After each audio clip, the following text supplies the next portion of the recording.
और जमान पार्क में जो भी कुछ होता रहा उसकी प्रोटेस्ट को देखते हुए आपको एक और प्रोटेस्ट पे नजर रखनी चाहिए। सबसे पहले हम देखते हैं मामला चल क्या रहे हैं। Growing turmoil in Israel, fiery protests erupting in the streets tonight. This comes just hours after embattled Prime Minister Benjamin Netanyahu dismissed his defense minister. Israel के सिटीजन आखिर रोडों पे आके इतनी प्रोटेस्ट क्यों कर रहे थे? क्या मस्जिद अक्सा का कोई चक्कर है या फिर पैलेस्टाइन का चक्कर है? हरगिज नहीं।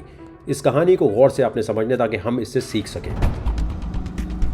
इसराइली लोगों की प्रोटेस्ट को 1-2 दिन या सैटरडे संडे नहीं 10 हफ्तों से जारी रही और कोई 100-200 लोग नहीं बल्कि 500,000 इसराइली अपने प्राइम मिनिस्टर के अगेंस्ट प्रोटेस्ट करते हुए नजर आए। तो फैक्ट्स ये हैं कि इसराइल का कोई कॉन्स्टिट्यूशन या आइन ही नहीं है। और भी ममालिक हैं जिनका कॉन्स्टिट्यूशन और आइन नहीं है, जैसे सऊदी अरब, इंग्लैंड, ऑस्ट्रेलिया, न्यूजीलैंड और कनाडा। लेकिन इसराइल के जो मसाइल हैं वो कॉन्स्टिट्यूशन ना होने की वजह से अब ज़रा ज़्यादा बढ़ते जा रहे हैं। लेकिन ये कॉन्स्टिट्यूशन आखिर होता क्या है? आप जिस भी मुल्क के शहरी होते हैं वहाँ के लॉज को आपको फॉलो करना होता है। इसी तरह जो हुकूमत होती है वो किस तरह काम करेगी उसके लिए कॉन्स्टिट्यूशन एक डॉक्यूमेंट लिखा हुआ होता है कि तुमने इस तरह कवानीन को लेकर चलना है। अब इसराइल का कॉन्स्टिट्यूशन क्यों नहीं है उसकी वजह है कि इनकी जो फर्स्ट प्राइम मिनिस्टर थे डेविड बेन गुरियन, इनकी फिलॉसफी ये थी कि कॉन्स्टिट्यूशन और आइन अगर कुछ 3-4 लोगों ने बनाया तो ये सिर्फ डिजाइन हो जाएगा एलीट क्लास को ज्यादा इंटरटेन करने के लिए और गरीब या मिडिल क्लास बहुत बुरी तरह पिस जाएगा। इसकी एक और वजह और दूर अंदेशी इनकी तरफ से ये थी कि जो कट्टर मजहबी लोग हैं जो जूइश मजहब को फॉलो करते हैं वो तो ये कहेंगे कि हमारे पास ऑलरेडी हमारी किताब मौजूद है, हम तो वो कवानीन फॉलो करेंगे और कॉन्स्टिट्यूशन तो कोई बंदा लिख रहा है, हम उसे क्यों फॉलो करें। और वो लोग जो मजहब से इतने करीब नहीं होंगे या बहुत ज्यादा कहेंगे जी हमें मजहब को फॉलो नहीं कर रहा, वो कहेंगे जी हम मजहबी चीजों को क्यों फॉलो करें। प्लस ये भी नहीं पता था कि ज्यादा यहूदी कौन से इलाके से आने वाले, कौन से मुल्क से आ रहे हैं, रशिया से आएंगे, अमेरिका से आएंगे। तो इन तमाम चीजों को देखते हुए उन्होंने कहा कि ट्रेडिशनल जूइश लॉज को फॉलो करने वाले वो भी परेशान ना हो और जो लोग फॉलो नहीं करना चाहते उनको भी प्रॉब्लम ना हो। तो अभी कॉन्स्टिट्यूशन को होल्ड पे डाल दो। कॉन्स्टिट्यूशन को इस तरह होल्ड पे रखना, 1950 में हरारी रेजोल्यूशन करके 13 कवानीन ऐसे बनाना कि जिसके मुताबिक सुप्रीम कोर्ट चलेगी, लेजिस्लेटिव बॉडी चलेगी, एग्जीक्यूटिव बॉडी चलेगी, तमाम ये उस वक्त तो बेहतर लग रहा था। लेकिन आज इसराइल के लोगों को फील हो रहा है कि ये बहुत बड़ी मिस्टेक की गई। उस वक्त अगर कॉन्स्टिट्यूशन बना दिया जाता तो आज जो इतनी बड़ी प्रोटेस्ट हो रही है, इतना बड़ा दंगा हो रहा है, वो नहीं हो रहा था। इसको समझने के लिए पहले इनकी पार्लियामेंट को समझिए। इसराइल के पॉलिटिकल सिस्टम में एक ही हाउस ऑफ पार्लियामेंट है जिसको कहते हैं केनेसेट। वहां पर होती हैं 120 सीट्स, लोग वोट करते हैं और आज तक एक भी पॉलिटिकल पार्टी पूरी अक्सरियत लेके नहीं आ सकी, यानी उसको हमेशा कोलिशन गवर्नमेंट बनानी पड़ी। अब जो पॉलिटिकल पार्टी रूल कर रही है इस वक्त इसराइल में उसका नाम लिक्विड है और उसके जो प्राइम मिनिस्टर हैं बेंजामिन नेतन्याहू वो 5वीं दफा इलेक्ट होके आए हैं। और इंटरेस्टिंग बात यह है कि जैसे हमारे मुल्क में इस्लामिक टच लगाने का बड़ा शौक है ताकि लोगों को इमोशनल किया जाए, ये भी इसी तरह मजहबी टच लगा के उल्टी बातें करते हैं। आइए एक इनकी बात देखते हैं। Hitler didn't want to exterminate the Jews at the time. He wanted to expel the Jews. And Haj Amin al-Husseini went to Hitler and said, if you expel them, they'll all come here.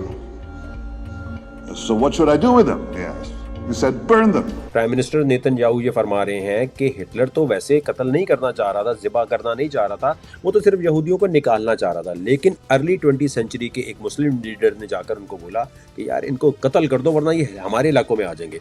यानी दूसरे लफ्जों में मुसलमानों ने idea दिया, वरना तो Hitler ऐसा करने वाला नहीं था। इनके अपने ही लोगों ने, इनके अपने हिस्ट्री के जो एक्सपर्ट हैं, जो हॉलोकास्ट के एक्सपर्ट हैं, उन्होंने जाके पकड़ लिया और अखबार की कटिंग दिखाना शुरू की कि भाई जो मुस्लिम लीडर की आप बात कर रहे हैं वो 1941 में पहली दफा मिला है हिटलर से और हिटलर तो शुरू से ही ये कह रहा है कि हमें ज़िबा करना है यहूदियों को। तो ये आपने कैसी बोंगी मारी है। अब जैसे पाकिस्तान में सियासतदानों पे तोशाखाना और बाकी करप्शन के केसेस खुले हुए, हमें लगता है जी पाकिस्तान तरक्की इसलिए नहीं कर रहा कि जी बहुत सारे करप्शन के केसेस यहाँ खुले हुए हैं। ये देखिए जी बेंजामिन साहब जो हैं इनके ऊपर उसी तरह का जैसे तोशाखाना है, बिलियनियर से गिफ्ट लेने का एक केस खुला हुआ है, 1-2 केसेस और है कंपनीज को ठीक ठाक फेवर देने के।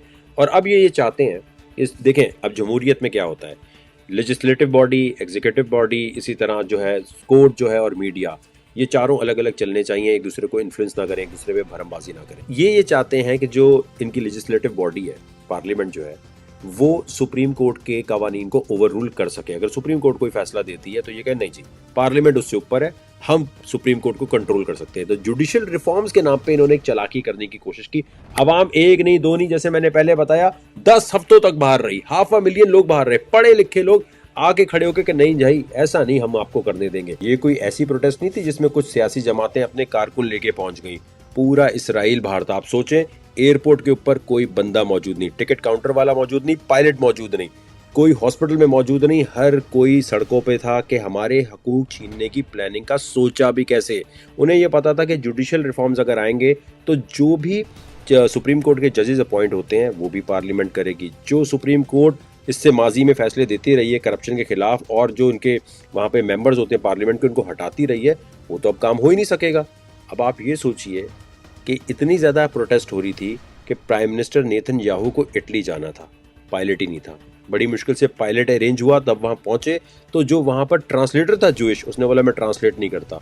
जितनी भी एम्बेसीज हैं इसराइल की दुनिया भर में, उन्होंने काम करना छोड़ दिया कि ये हमारे हकूक के अगेंस्ट जा कैसे रहे। नेतन्याहू के साथ ही मिनिस्टर समझाते हैं कि भाई बस कर दो, आवाम बहुत पीछे आ रही है, वो अपने मिनिस्टर्स को फायर करना शुरू कर देते हैं। उसके बाद प्रोटेस्ट और बढ़ जाती है, और इतनी बढ़ती है कि नेतन्याहू को अपने घर से भागना पड़ता है कि बाहर प्रोटेस्टर्स आ चुके हैं। और जो नेतन्याहू के बेटे हैं, जैसे हमारे यहाँ बोलते हैं ना साइफर, हमारे यहाँ बोलते हैं अमेरिका है पीछे और अमेरिका हमारे पीछे आ रहा है, इसी तरह वहां भी यही हो रहा है। यहाँ पर इनके बेटे जो है नेतन्याहू के, वो कहते हैं भाईजान ये सब अमेरिका करा रहा है ताकि ईरान से एग्रीमेंट कर ले। सोचे जरा, इसराइल का प्राइम मिनिस्टर ये कह रहा है कि मुझे हटाने की साजिश कर रहा है अमेरिका। इंडिया के अंदर किसान प्रोटेस्ट करते हैं तो कहते हैं ये साजिश कर रहा है अमेरिका। ईरान के अंदर खवातीन के साथ जो प्रोटेस्ट हो रही होती है वो कहते हैं ये भी अमेरिका करवा रहा है। तो आपने बस एक बात याद रखनी है कि जो भी बंदा अमेरिका का नाम ज्यादा यूज कर रहा है ना कि मुझे अमेरिका ने हटाया, अमेरिका साजिश कर रहा है, इसका मतलब वो गड़बड़ कर रहा है। इतनी प्रोटेस्ट के बाद नेतन्याहू को अब तो जुडिशियल रिफॉर्म्स को पॉज करना पड़ रहा है, तो प्रोटेस्टर यानी जीत गए तकरीबन।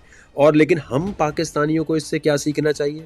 सबसे पहले तो मैं आपको दिखाना चाहता हूँ ये कि 2022 में यहूदी मुल्क में यहूदी सुप्रीम कोर्ट का जज एक मुसलमान मुकर्रर हो जाता है, खालिद साहब। दूसरी चीज ये देखिएगा कि एक यहूदी मुल्क में पार्लियामेंट में मुसलमान इलेक्ट होके आते हैं। पता है ये बात आपको कि वहाँ अरब मुसलमान इलेक्ट होके पार्लियामेंट का हिस्सा बनते हैं, और अगर अरब मुसलमान डिबेट कर रहे हो तो यहूदी को उठ के जाना पड़ता है। जरा ये फुटेज देखिएगा।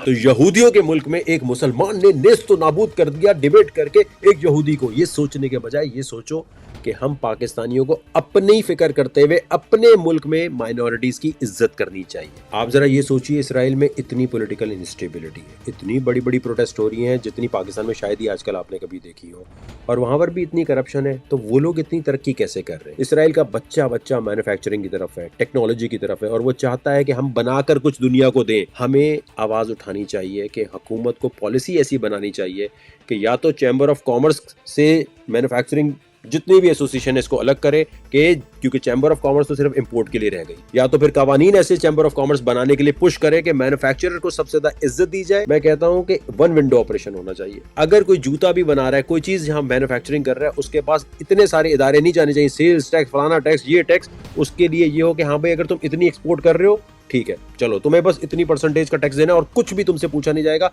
तुम सिर्फ मैन्युफैक्चरिंग पे फोकस करो। जो चीजें इंपोर्ट कर रहे हैं कम से कम वो यहाँ मैन्युफैक्चरिंग की तरफ तवज्जो दें, ताकि इतनी बड़ी आबादी है, हमारा तो यहीं से रेवेन्यू पूरा हो जाएगा। जब तक सनतकार को इज्जत नहीं देंगे हम तरक्की नहीं कर सकते। मैं सबसे रिक्वेस्ट करूंगा, हमारी सियासी जमात है टेक्नोलॉजी मूवमेंट पाकिस्तान, जिसका फेसबुक पे टेक मूवमेंट PAK, जरूर फेसबुक पे जाके हमारी सियासी जमात के पेज को आपने ज्वाइन करना है, और जाने के बाद वहाँ आइडिया जरूर भेजने हैं ताकि हमें पता चल सके कि मुल्क को कौन को ठीक करने के लिए आप कितने मोटिवेटेड हैं।